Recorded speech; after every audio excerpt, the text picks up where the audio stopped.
주일 예배 오신 성도님들을 환영합니다. 날씨가 많이 추워졌습니다. 추운 날씨에도 또 주일 예배를 드리기 위해서 또 오신 성도님들, 하나님께서 따뜻한 은혜로 함께 해주시기를 바라겠습니다. 다 함께 일어나셔서 찬양하심으로 주일 일부 예배를 하나님께 드리겠습니다.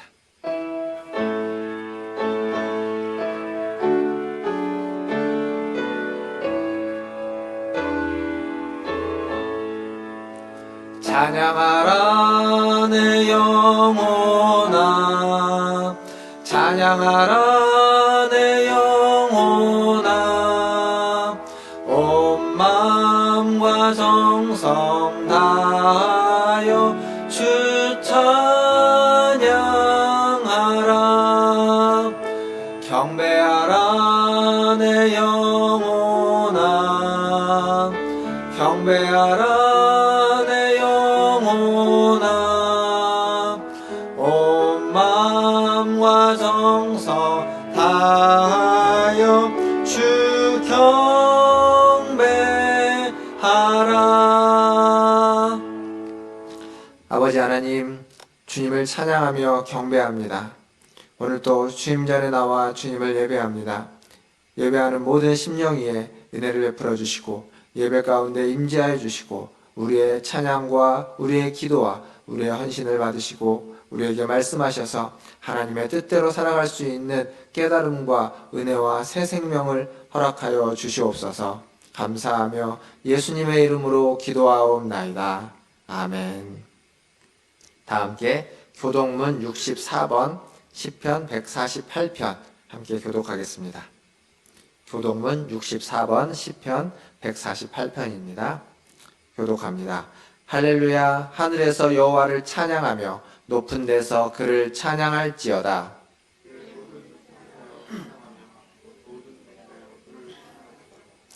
해와 달아 그를 찬양하며 밝은 별들아 다 그를 찬양할지어다.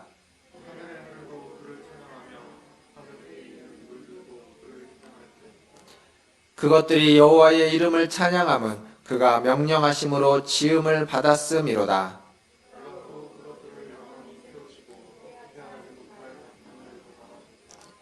여호와의 이름을 찬양할지어다. 그의 이름이 홀로 높으시며 그의 영광이 땅과 하늘 위에 뛰어나심이로다. 그가 그의 백성의 뿔을 높이셨으니 그가 모든 성도 곧 그를 가까이 하는 백성 이스라엘 자손의 찬양받을 이시로다. 할렐루야. 아멘. 사도신경으로 신앙을 고백합니다.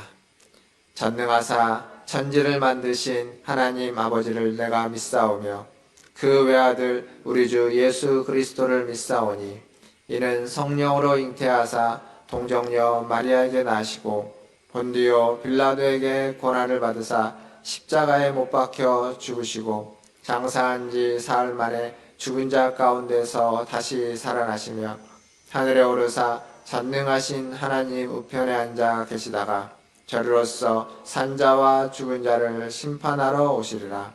성령을 믿사오며 거룩한 공회와 성도가 서로 교통하는 것과 죄를 사하여 주시는 것과 몸이 다시 사는 것과 영원히 사는 것을 믿사옵나이다.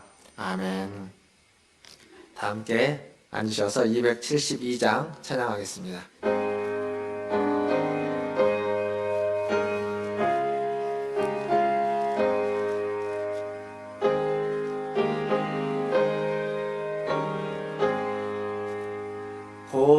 고통의 멍에 벗으려고 예수께로 나갑니다. 자유와 기쁨 베푸시는 주께로 갑니다. 병든 내 몸이 튼튼하고 빈궁한 삶이 구해지며 죄악을 벗어 버리려고 주 주께로 갑니다. 낭패와 실망 당한 뒤에 예수께로 나갑니다. 십자가 은혜 받으려고 주께로 갑니다. 슬프던 마음 위로받고 이 생의 풍파 찬잔하며 영광의 찬송 부르려고 주께로 갑니다. 교만한 마음을 내버리고 예수께로 나갑니다. 복되신 말씀 따르려고 주께로 갑니다. 실망한 이 몸 힘을 얻고 예수의 크신 사랑받아 하늘의 기쁨 맛보려고 주께로 갑니다. 죽음의 길을 벗어나서 예수께로 나갑니다. 영원한 짐을 바라보고 주께로 갑니다. 멸망의 복음 헤어나와 평화의 나라 다다라서 영광의 주를 배우려고 주께로 갑니다. 아멘. 우리를 대표해서 김성민 집사님 나오셔서 기도해 주시겠습니다.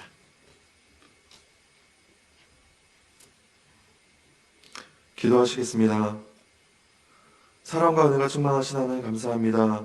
주님의 축복이 넘치는 거룩한 날, 주의 부르심에 순종하여 거룩한 제단 앞에 나와 찬양과 경배를 드리게 하심을 감사드립니다. 이 예배를 통해 우리의 영적 눈을 열어주시고 듣는 귀를 열어주시어 살아 역사하시는 하나님의 음성을 듣고 경험하는 귀한 시간이 되게 하여 주시옵소서. 지금 이 시간 자복하며 회개하는 귀한 영혼들을 기억하시어 모든 죄를 도말하시며 거룩함을 덧입게 하시고 하나님의 영광으로 충만하게 하여 주시옵소서. 우리의 더럽고 추악한 세상 짐들을 주님의 십자가 앞에 내려놓습니다. 주께서 소멸하여 주시고 오직 폿대로 향하여 달려가는 온전하고 순전한 믿음으로 변화되게 하여 주시옵소서.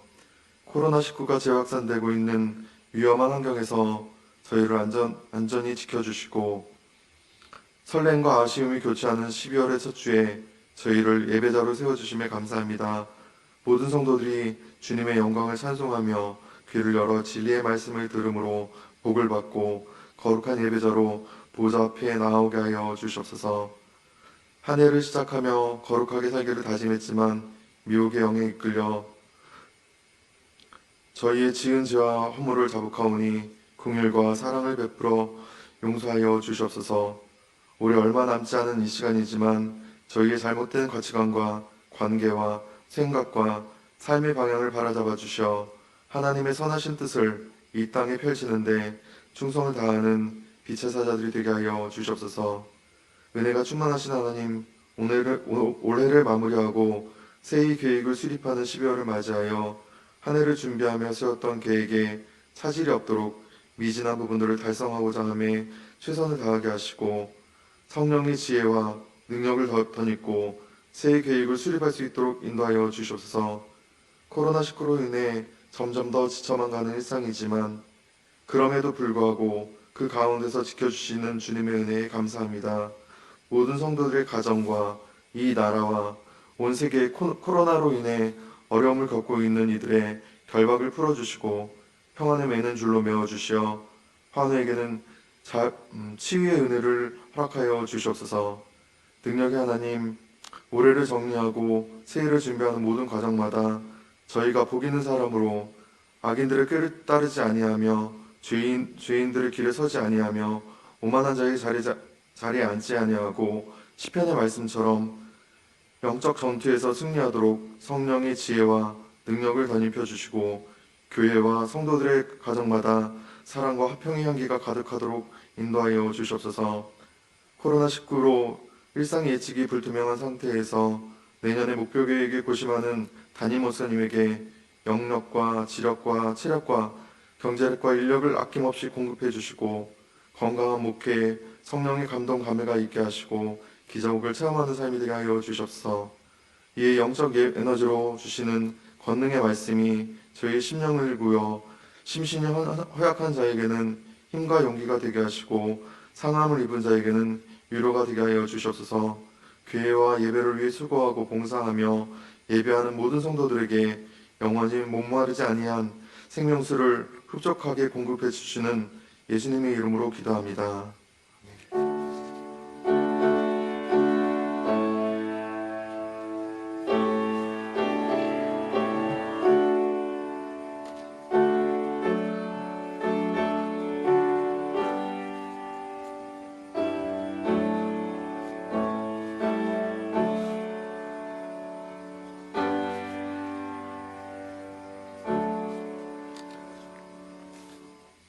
교회 소식 전해드리겠습니다.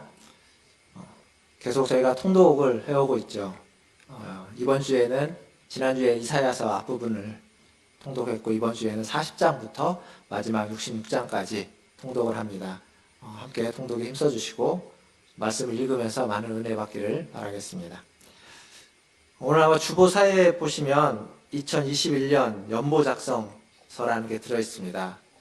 벌써 이제 한 해가 마무리되고 새해를 준비하는 여정에 있는데 또 새해 21년 새해에 우리가 건축, 또 선교, 구제, 장학 헌금으로 적은 금액이지만 또 작성해 주시면 그것들을 모아서 저희가 하나님께서 원하시는 사역에 사용하도록 하겠습니다. 헌금 작성서를 작성해 주시고 헌금을 넣을 때 헌금함에다가 함께 넣어 주시면 그걸 준비해서 재정부에서도 봉투도 만들어 드리고 그렇게 하도록 하겠습니다. 지금 혹시 펜 있으신 분은 지금 작성하셨다가 이따가 드려도 넣으셔도 되고요. 예배 중에 언제든지 작성하셔서 넣으시면 감사하겠습니다. 오늘 권사의 총회가 2부 예배 후에 본당에서 권사의 총회로 모이도록 하겠습니다. 다음 주가 교회 이제 창립 43주년 창립주일입니다. 하나님께서 주신 은혜에 감사하면서 또 코로나 때문에 여러 가지 어려움이 있지만 또 그래도 예배를 드릴 수 있는 은혜의 시간이기 때문에 또 다음 주 예배에는 더 감사가 넘치는 시간으로 예배를 드리면 좋겠습니다. 김원호 집사님 지난 주간에 병원에 입원하셔서 수술을 받으시고 시술 받으셨다가 다시 수술을 받으셔서 이번 주에 퇴원하셨습니다. 잘 회복될 수 있도록 기도해 주시면 감사하겠습니다. 다른 내용은 주보를 참고해 주시길 바라겠고요. 하나님 말씀 보겠습니다. 오늘 우리에게 주시는 하나님 말씀은 로마서 4장 1절에서 12절까지 말씀입니다. 로마서 4장 1절에서 12절까지 말씀.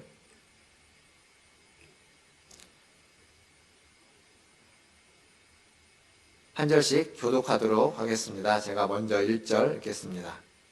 그런즉 육신으로 우리 조상인 아브라함이 무엇을 얻었다 하리요? 만일 아브라함이 행위로서 의롭다 하심을 받았으며 자랑할 것이 있으려니와 하나님 앞에서는 없느니라. 성경이 무엇을 말하느냐? 아브라함이 하나님을 믿음에 그것이 그에게 의로 여겨진 바 되었느니라.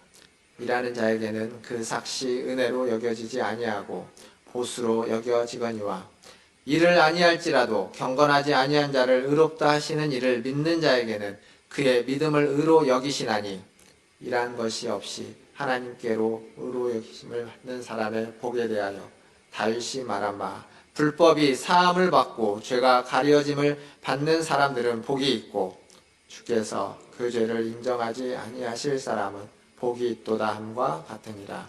그런즉 이 복이 할례자에게냐 혹은 무할례자에게도냐 무릇 우리가 말하기를 아브라함에게는 그 믿음이 의로 여겨졌다 하노라. 그런즉 그것이 어떻게 여겨졌느냐? 할례시냐 무할례시냐? 할례시가 아니요 무할례시니라. 그가 할례의 표를 받은 것은 무할례시의 믿음으로 된 의를 인친 것이니 이는 무할례자로서 믿는 모든 자의 조상이 되어 그들도 의로 여기심을 얻게 하려 하심이라. 또한 할례자의 조상이 되었나니 곧 할례 받을 자에게뿐 아니라 우리 조상 아브라함이 무할례시에 가졌던 믿음의 자취를 따르는 자들에게도 그러하니라. 아멘. 우리 좌우에 계신 분들, 옆에 계신 분들 보시면서 인사하겠습니다. 사랑합니다. 축복합니다. 우리가 무엇인가를 배우려면 반복해서 그것들을 배우고 또 반복해서 연습을 해야만 합니다. 얼마나 많이 또 얼마나 정확하게 반복해서 연습을 하느냐에 따라서 아마 숙련도가 달라지고 배우는 시간이 달라질 것입니다.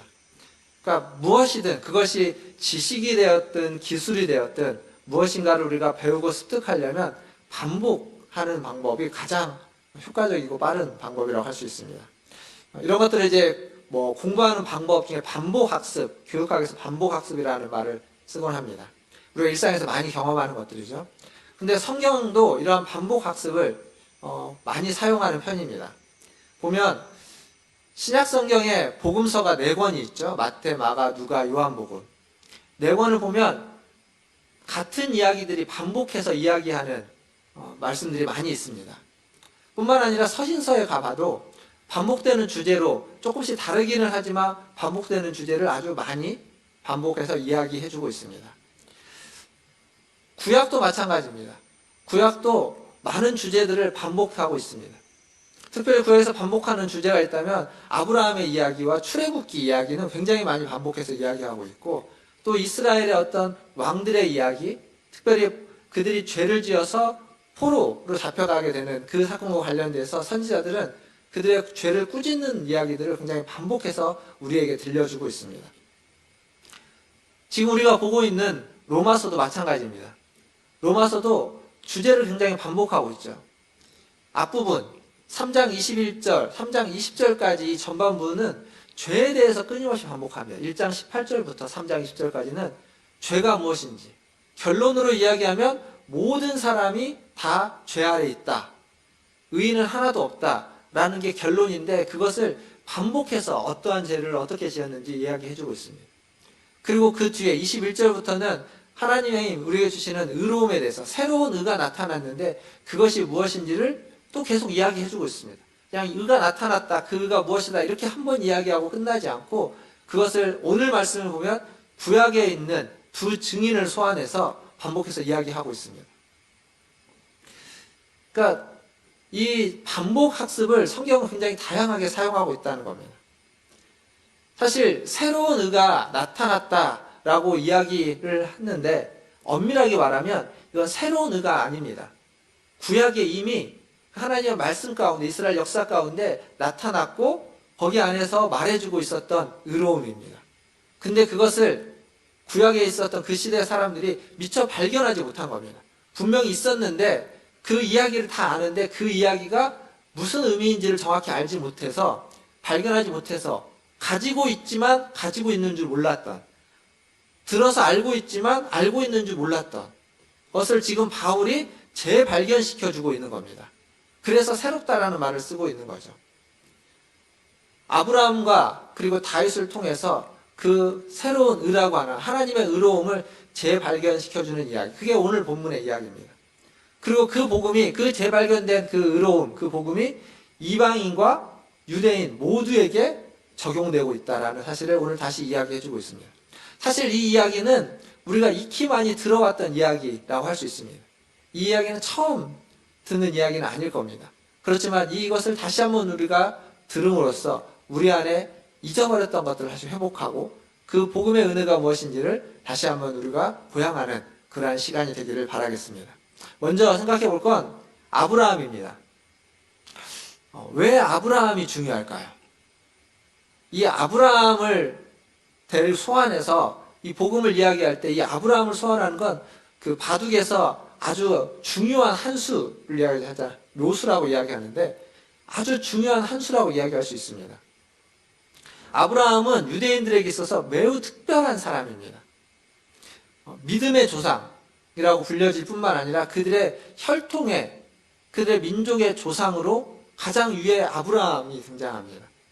물론 아브라함 이전에도 노아도 있고 사람들이 다 있지만 그 노아나 혹은 아담과 하와 같은 인물들은 어떤 전 인류의 조상으로 이야기하지 유대인의 조상으로서 딱 명명되는 사람이 아닙니다. 유대인의 조상으로서 가장 처음 명명되는 사람은 아브라함입니다. 그러니까 혈통의 민족의 조상이면서 동시에 믿음의 조상으로 아브라함을 소환하고 있죠. 뿐만 아니라 또한 아브라함은 이 율법과 할례라고 하는 이스라엘 유대교의 가장 중요한 두 기둥 중에 할례를 가장 먼저 시작한 사람입니다. 그러니까 할례의 시초이기도 합니다.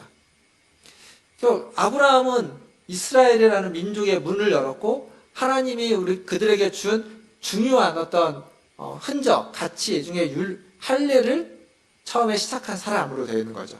근데 이 아브라함이 어디 출신인 줄 아십니까? 아브라함이 처음부터 가나안 땅, 팔레스타인에서 살았던 사람이 아닙니다. 원래 어디에서 살았냐면 갈대아 우르라는 곳에서 살았습니다. 갈대아 우르는 어디냐면 바벨론 지역이라고 성경은 이야기하는데 지금으로 말하면 이라크 땅입니다. 이라크 땅. 그 바벨론 땅, 이라크 땅은 유대인들이 보기에 그건 어디냐면 이방 땅입니다. 굉장히 멀리 있는 이방 땅. 근데 그 이방 땅 출신입니다. 그러니까 아브라함은 처음부터 유대인 땅, 혹은 가나안 땅에 있는 출신도 아니고 그들이 이방 땅이라고 이야기하고 있는 바벨론 땅 출신의 사람으로서 하나님의 부름을 받았던 사람입니다. 그렇게 되면 뭐가 되냐면 아브라함은 유대인들 입장에서 봤을 때 아브라함은 이방인입니다. 이방인. 근데 그 이방인 아브라함이 유대인의 조상인 겁니다. 이게 언밸런스죠. 이게 밸런스가 안 맞는 이야기입니다. 그런데 그 얘기가 또 말해주는 건 뭐냐면 아브라함이라는 이 한 사람 안에 이방인과 유대인의 혈통이 다 같이 있다는 겁니다. 다 그 안에 존재하고 있다는 거죠. 그래서 아브라함이 부르심을 받았다는 의미는 아브라함이 하나님의 부르심을 받아서 갈대아우르를 떠나서 팔레스타인 가나안 땅에 왔다는 의미는 이방인과 유대인이 아브라함과 함께 하나님 안에서 하나님의 부르심을 받아서 하나님의 인도하심을 받아서 그 땅에 왔다라는 의미가 되기도 합니다. 아브라함의 여정은 그래서 유대인의 여정인과 동시에 이방인의 여정이기도 합니다. 그래서 아브라함이 하나님 앞에 은혜를 받는 것은 유대인이 은혜를 받는 것이기도 하고 동시에 이방인이 은혜를 받는 것이기도 하다라고 말할 수 있습니다. 아브라함이 가나안 땅까지 오는 과정이 순탄하지 않았던 걸 우리가 잘 압니다. 창세기 12장부터 시작되는 그의 이야기, 11장 마지막 절부터 시작하는 이야기죠. 그 이야기 중에 가나안 땅으로 오는 여정도 순탄하지 않았고 가나안 땅에서 살아가는 여정도 그렇게 평화롭지 못했습니다. 생각해보면 가나안 땅에 들어왔는데 그에게 후사가 없습니다. 후사가 없음으로 말미암아서 그의 아내 사라와 그리고 하갈이라고 하는 종 사이에 여러 갈등이 생겨나죠. 또한 흉년이 듭니다. 흉년이 들어서 그 흉년 때문에 곡식을 얻고자 애굽으로 2번이나 내려가고 거기에서 거짓말을 할 수밖에 없는 상황에 직면하기도 합니다. 뿐만 아니라 양떼가 많아지자 그 목초지 때문에 조카와 갈등을 빚기도 하죠. 그리고 원래 가나안 땅에 있었던 많은 민족들, 그 민족들의 왕들 하나님과의 관계 속에서 언제 공격을 당할지 모르는 위협 가운데 놓여 있기도 하는 겁니다. 거기에 하나님이 처음에 그를 부를 때 하신 약속이 있는데 그 약속이 언제 이루어질지, 그 약속의 실현은 굉장히 멀고 과연 가능할까라는 의심이 들 수밖에 없는 상황에 아브라함은 지금 놓여 있습니다. 그런 상황을 살아가고 있는 거죠. 근데 그때 하나님이 다시 한번 아브라함을 부르십니다. 창세기 15장 5절과 6절 말씀을 보면 하나님 다시 아브라함을 불러서 말씀을 하십니다. 그 말씀 가운데 이런 얘기가 있죠. 제가 읽어보면 창세기 15장 5절입니다. 그를 이끌고 밖으로 나가 이르시되 하늘을 우러러 뭇별을 셀 수 있나 보라. 또 그에게 이르시되 내 자손이 이와 같으리라. 아브라함이 여호와를 믿으니 여호와께서 이를 그의 의로 여기시고. 지금 아브라함에게는 후손이 없습니다. 후손이 없어서 그의 종 엘리에섹을 자기의 후사로, 상속자로 삼겠다고 아브라함은 결정했고 하나님께 그렇게 얘기를 하고 있는데 하나님은 아니라는 거죠. 너의 후손, 내 자손이 하늘의 별처럼 많을 것이다 라고 하는 겁니다. 후손한 사람이 없는데 지금 하나님이 하시는 말씀은 현실과 너무 동떨어진 이야기처럼 들려집니다. 현실은 그렇지 않은 거죠. 현실의 변화는 없습니다. 그런데 여기 말씀에 15장 6절에 뭐라고 되어 있냐면 아브라함이 여호와를 믿으니, 하나님의 말씀보다 더 중요한 하나님, 여호와 하나님을 그는 믿었습니다. 하나님을 믿자 뭐라고 되어 있냐면 그 믿음을 하나님이 의로 여기셨다라고 이야기하는 거죠. 자연적인 방법으로는 될 것 같지 않지만 하나님이시라면 가능하지 않을까라고 그는 생각하고 하나님을 믿은 겁니다. 여기 15장 6절에 의로 여기신다라는 표현과 오늘 우리가 읽었던 본문 로마서 4장 3절에도 보면 의로 여겨진 바 되었다라는 표현이 있습니다. 이게 같은 표현입니다. 헬라어로 표현하면 로기조마이라고 하는 단어가 여겨진다라는 단어인데 이게 로마서 4장 우리가 읽었던 본문 그 뒤에까지 좀 보면 4장 안에 10번 이상 나옵니다. 여겨진다. 우리가 가지고 있는 개혁성경, 개혁 한글판 성경에 보면 개혁개정을 보면 여겨진다라는 표현이 10번 나오고요. 여겨진다는 표현이 아니라 인정받는다 이런 식의 표현에서 같은 단어지만 약간 번역을 다르게 한 것까지 이야기하면 12번 나옵니다. 12번. 그만큼 오늘 우리가 읽었던 이 본문에서 이 단어는 굉장히 중요합니다.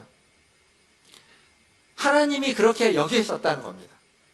하나님이 의로 여기셨다는 겁니다. 우리가 이제 여겼다는 표현은 주로 뭐라고 우리가 쓰는 표현이냐면 그렇게 했다고 치자라는 표현입니다. 뭐뭐 했다고 치자. 우리가 했다고 하는 치자는 그냥 있지 않는데 있는 것으로 치자라는 거지만 하나님이 하시는 건 그것을 실제로 거기에다가 주입시켜 주는 겁니다. 그냥 치자라는 것이 아니라 없는데 있는 것으로 치자라는 것이라 없었는데 하나님 있는 것으로 주입시켜 주는 것. 그게 이 여겨진다라는 말의 의미입니다. 근데 이건 아브라함이 열심히 노력해서 얻는 것이 아닙니다.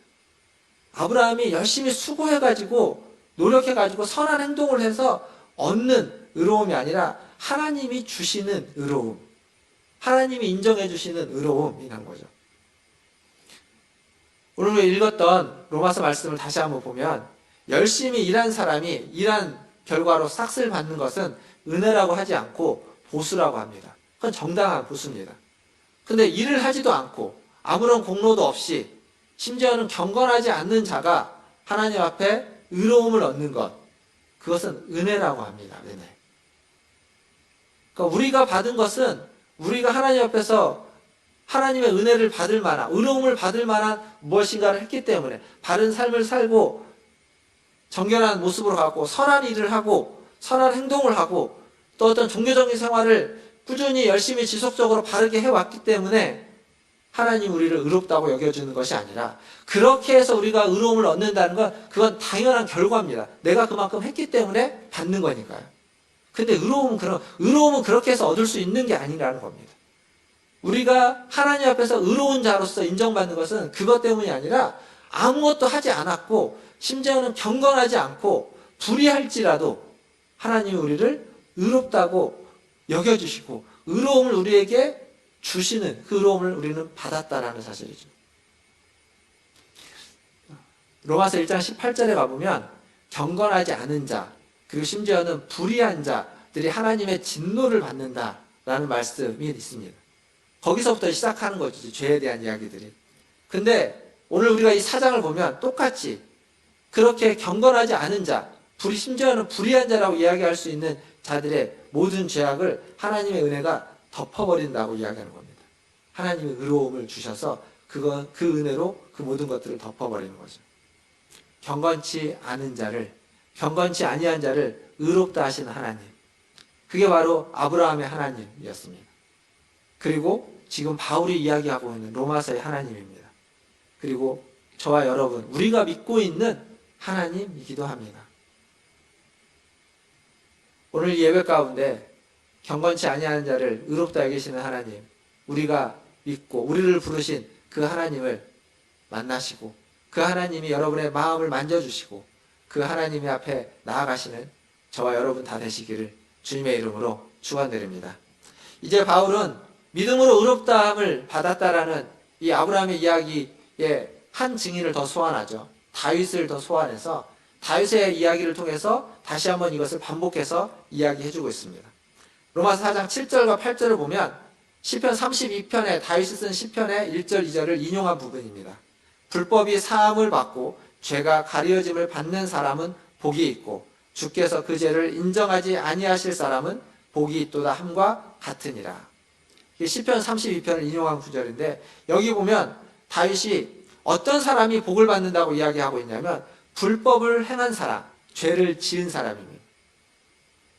그러니까 의로운 사람, 순종하는 사람이 받는 복에 대해서 이야기하는 것이 아니라 불법을 행한 사람, 죄를 지은 사람. 물론 거기서 끝나지 않죠. 불법이 사함을 받고 죄 지은 것이 가리움을 받는 사람이라는 겁니다. 근데 불법을 짓고 사함을 받은 사람, 죄를 짓고 가리움을 받은 사람이 받을 복입니다. 하나님이 주신 은혜로 받은 복을 이야기하는 거죠. 다윗은 아주 훌륭한 왕이었습니다. 다윗은 아주 훌륭한 왕이고 선한 왕이었습니다. 그의 삶과 그의 믿음은 분명 우리가 본받아야만 할 필요가 있습니다. 그런데 그의 삶과 믿음 가운데서 다윗도 불법을 행했고 죄를 지었습니다.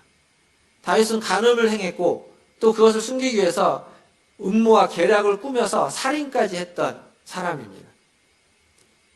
그런데 다윗은 자기가 그것을 행했고 그것에 회개하기 이전에 그가 그것으로 말미암아서 어떤 심판을 받기 이전에 하나님이 그를 어떻게 불법을 저질렀는데 사해 주시고 죄를 저질렀는데 그것을 가리워 주시는 은혜를 맛본 거죠. 사실 우리가 사는 날 동안은 우리가 인생을 살아가면서 죽는 날까지 죄와 실패 속에서 우리는 살아갑니다. 그 죄와 힘겨 싸우면서 살아갈 수밖에 없는 것이 우리의 인생입니다. 한순간 의로움을 받았다고 해서 우리의 인생이 다 의롭게 살아갈 수 있는 것이 아닙니다. 한순간 의로워졌더라도 끊임없이 죄와 실패 속에서 이겨내야만 합니다. 악정구투를 하면서 살아가야만 하는 것이 우리의 인생입니다. 그 인생 가운데 하나님이 함께 하시는 거죠. 한 수도원에 수녀가 있었습니다. 그 수녀는 기도를 하면 그 어떤 사람의 과거에 있었던 일을 모든 걸 다 알고 하나님이 알려주신다라고 알려진 수녀가 있었습니다. 한 신부가 그게 진짜 그런지 궁금해서 그 수녀를 찾아갑니다. 수녀를 찾아가서 이야기를 하는 거죠. 내가 신학교 다닐 때 나와 하나님과만 아는 특별한 일이 있는데 그걸 당신이 알 수 있느냐? 한번 기도해 보지 않겠느냐? 라고 합니다. 그래서 수녀가 알겠다고 이야기하고 돌아갑니다. 그리고 며칠이 지난 후에 그 수녀가 그 신부를 찾아오는 거죠. 신부를 찾아와서 이야기하는 겁니다. 자기가 기도했다고. 그러니까 이 신부가 어떻게 하냐면 그 얘기를 듣고 순간 움찔 놀라는 겁니다. 정말 알면 어떡하지?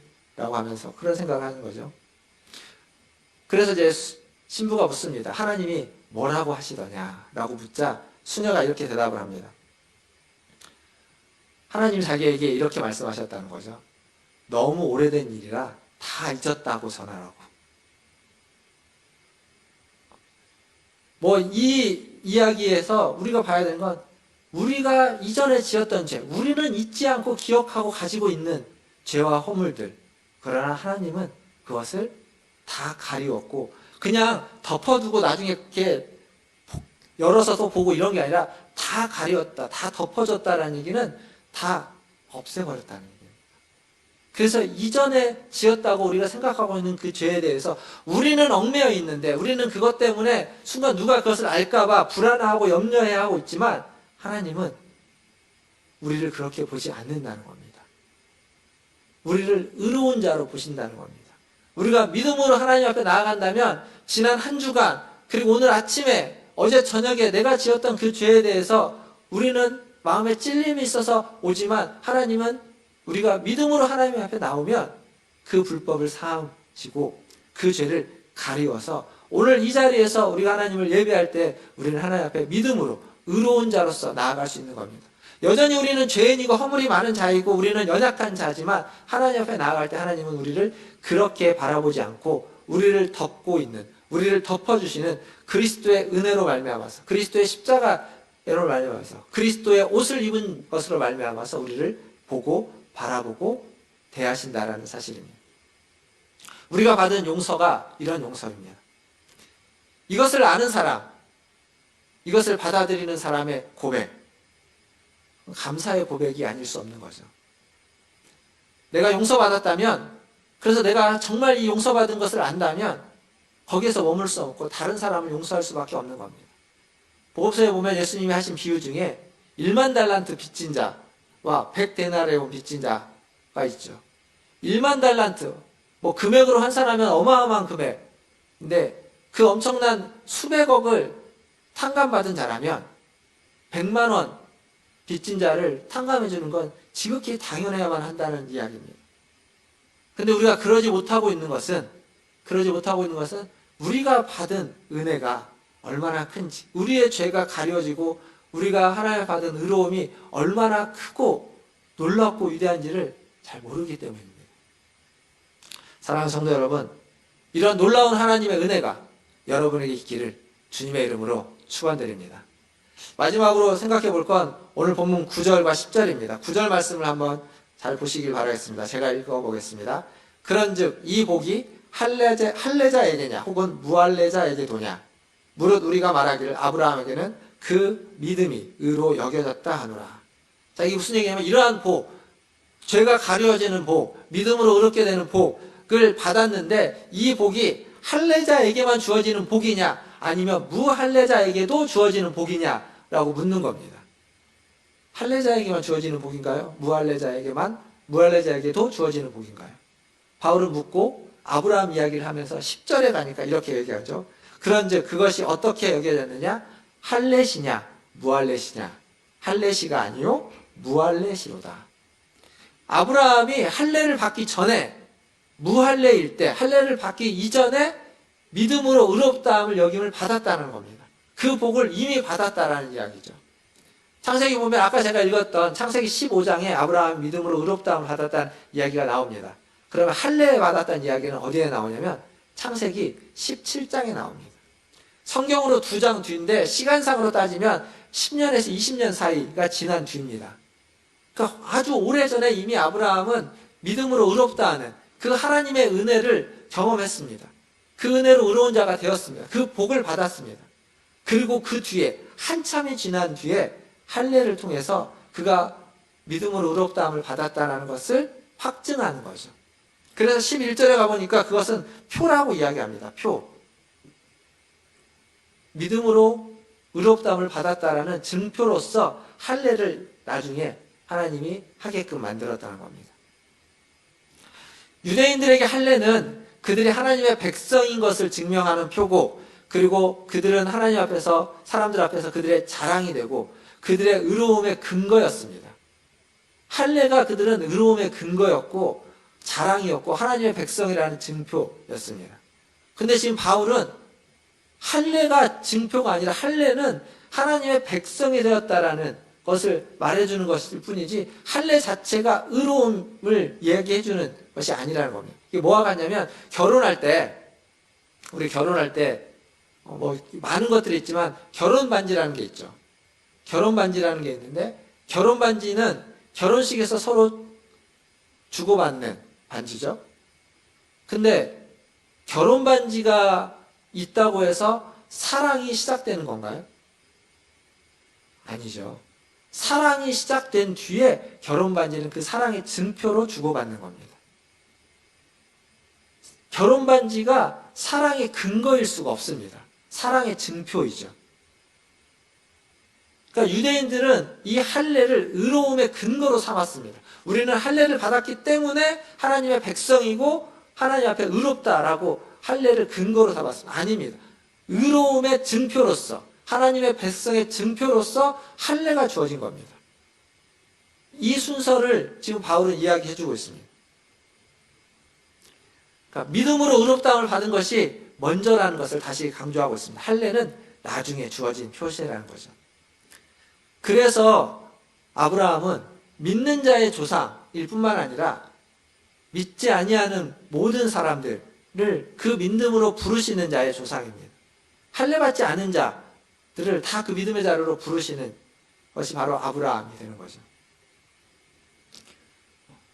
말씀을 좀 정리를 하면서 옛날에 그 어떤 기사를 보니까 34세인 아들, 외동아들입니다. 외동아들이 강남에서 한 조직폭력배 행동대장인 사람에게 살해를 당한 일이 있습니다. 그리고 그 살인자는 붙잡혔고 재판을 해서 1심에서 사형을 언도받았습니다. 그만큼 사형을 언도받았다는 건 그만큼 흉악한 살인과 죄를 저질렀다는 이야기죠. 근데 그 살인을 받았는데, 그 사형을 언도받았는데, 그 사람에게 법원에 이제 탄원서가 제출됩니다. 이 사람을 좀, 용서해달라는 탄원서. 탄원서를 누가 제출하냐면, 그 죽은 아들, 외동아들이 죽었는데 그 아들의 아버지가 탄원서를 제출합니다. 탄원서를 제출해서 그 사형수를 살려달라는 거죠. 죽이지 말아달라라는 탄원서를 제출합니다. 그 탄원서의 내용이 이런 표현이 있습니다. 자기 아들의 죽음으로 말미암아서 또 다른 젊은 청년이 죽는 것을 원치 않는다. 이게 어떻게 된 일이냐면, 이 사형수의 아내가 있는데, 결혼을 했는데 그 아내가 있는데, 그 아내가 그 자기 남편이 죽인 그 희생자의 무덤까지 가서 정말 미안하다고, 눈물로써 회개하고, 정말 어떻게 할지 모르겠다, 그런 것들을 아버지가 본 겁니다. 근데 이게 그냥 살기 위해서 그렇게 한 게 아니라 만나보니까 정말 진심으로 미안해하고 진심으로 용서를 빚는 걸 보고 이 아버지의 마음이 움직인 거죠. 그래서 저 사람을 살릴 수 있는 방법이 뭐가 있을까? 사형을 안 받게 할 수 있는 방법이 뭐가 있을까라고 고민을 하다가 본인이 할 수 있는 게 탄원서인 겁니다. 그래서 탄원서를 보내고 죽이지 말고 살려가지고 내 죽은 아들을 대신해서 내 아들 노릇을 하게 만들어 달라고, 그렇게 법원에 탄원서를 보냈습니다.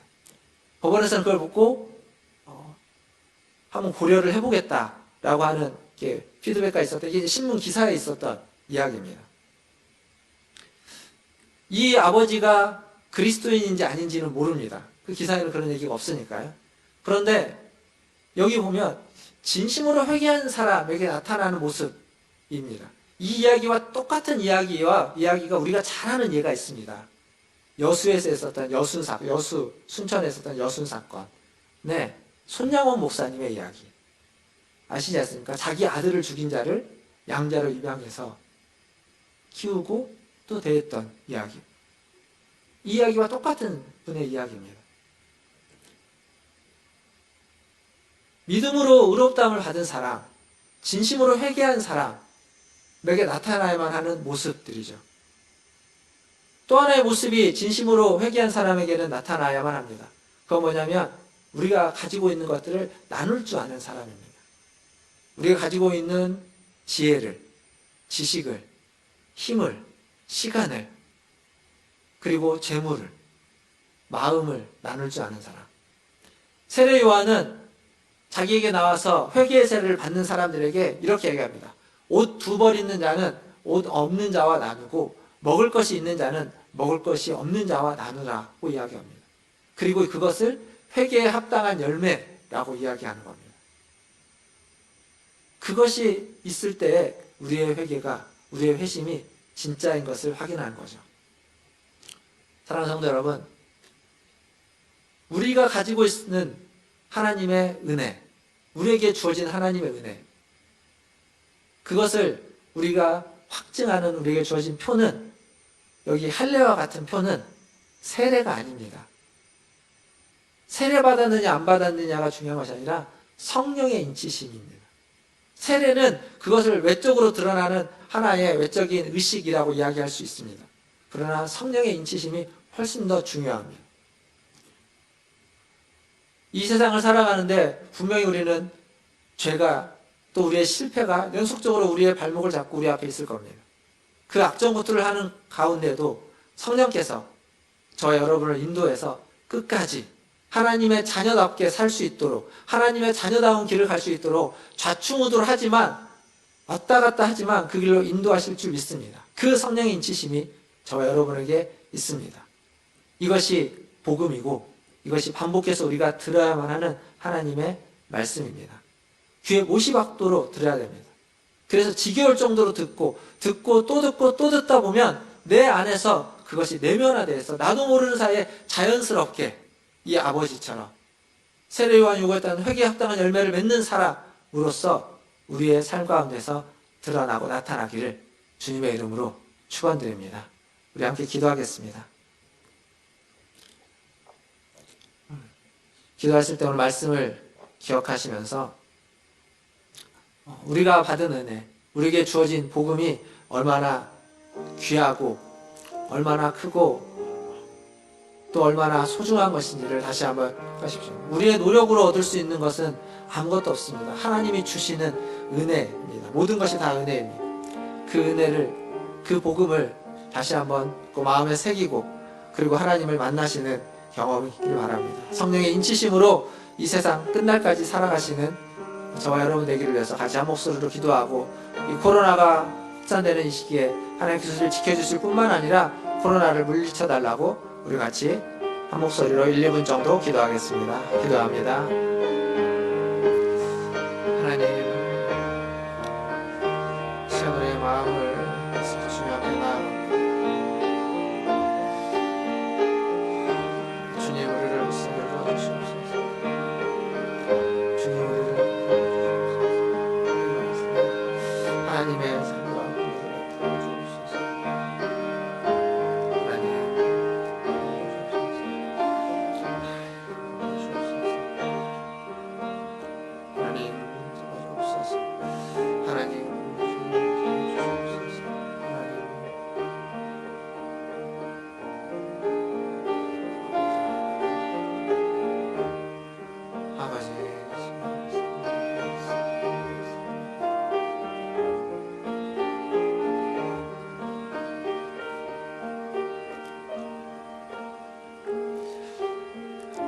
하나님,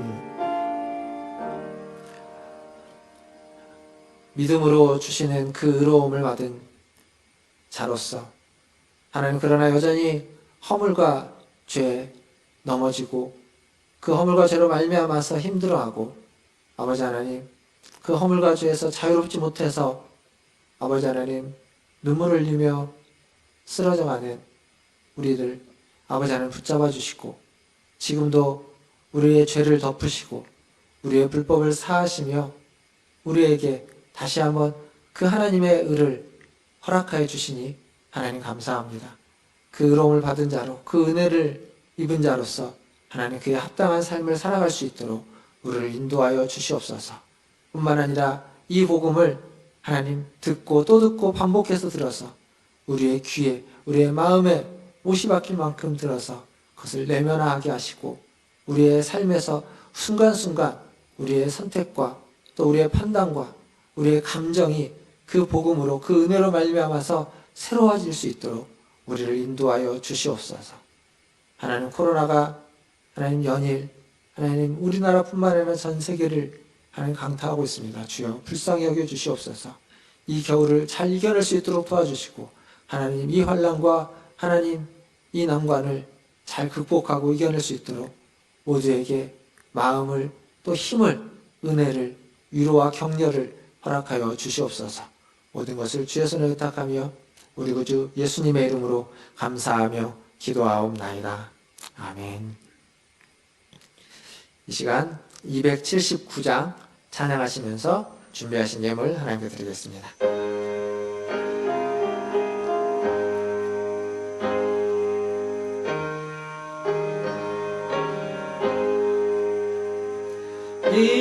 인내하신 구세주여, 내가 비오니 죄인 오라실 때에 날 부르소서. 주여 주여, 내가 비오니 죄인 오라실 때에 날 부르소서.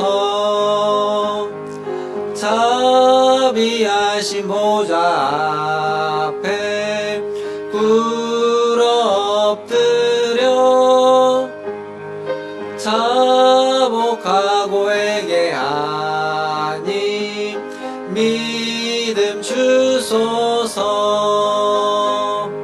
주여 주여, 내가 비오니 죄인 오라실 때에 날 부르소서. 주의 공로 의지하여 주께 가오니 상한 마음을 고치시고 구원하소서.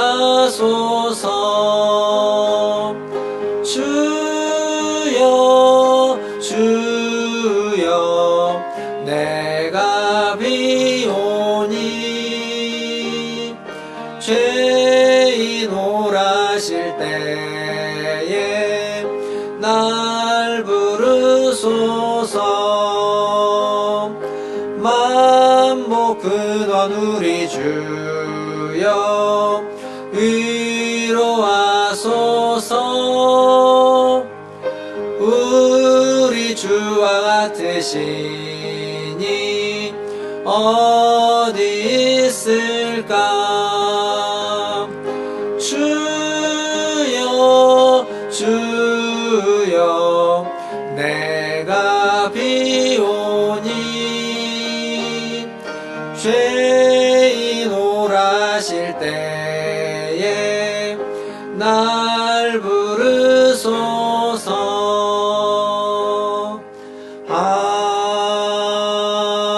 아멘.